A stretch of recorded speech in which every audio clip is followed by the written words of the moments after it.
it's more or less obligatory that I do a video on this Cleveland incident, which I'm sure most people are not familiar with. But if you're not, basically you had these brutish, nasty men kidnapping these women and holding them for a decade and raping them repeatedly. That's the summary of it. So what should their punishment be? In any fair and just society, what should happen is they should be burned at the stake or somehow tortured and killed.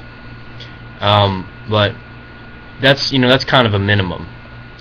What we really need to do with these guys is they need to go to prison. No death penalty for them, even though Ohio has it.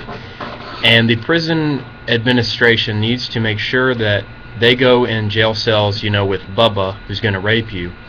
And they need to be sodomized repeatedly until they die, really.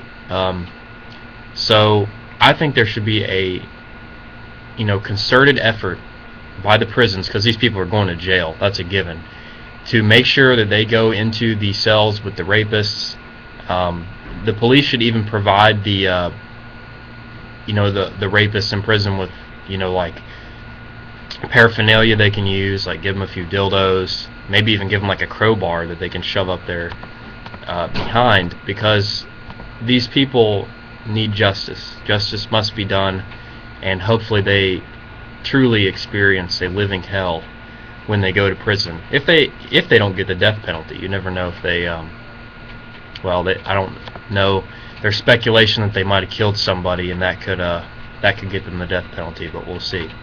And of course, after they do die, the number one thing that must be upheld is no funeral for these people. They cannot be allowed to have a funeral. We do not want to have a memorial for them. They should not be honored. And for all the people who have been refusing to bury the Boston bomber, good on you. I've been saying this for a long time, starting with the Sandy Hook. Well, before Sandy Hook, but this is where I really got this from. No funerals for hardcore criminals. They need to make alternative arrangements. There should be no funeral home burying them, and I think my personal opinion is their family should be banned from even giving them a private ceremony.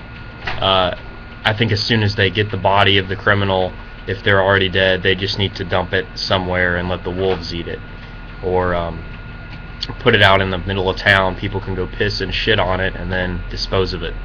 But no funeral for these Cleveland people, and they need to have living hell in prison.